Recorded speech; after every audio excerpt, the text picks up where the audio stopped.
Be sure to read and follow the safety guidelines to protect your computer from potential damage and ensure your personal safety.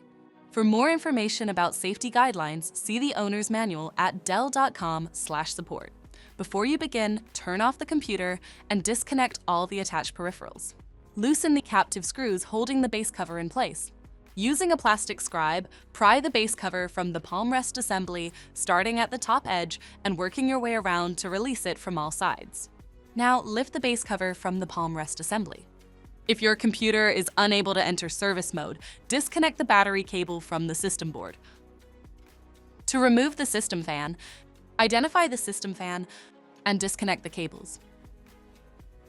Remove the 2 screws. Lift the fan out of the system. To reinstall the system fan, place it back in the system. Install the 2 screws and reconnect the cables. If the battery cable was disconnected earlier, make sure to reconnect it to the system board. Next, align the base cover with the palm rest assembly and gently place it into position. Tighten all required screws to secure the base cover in place. For more information about your Dell system, visit dell.com/support.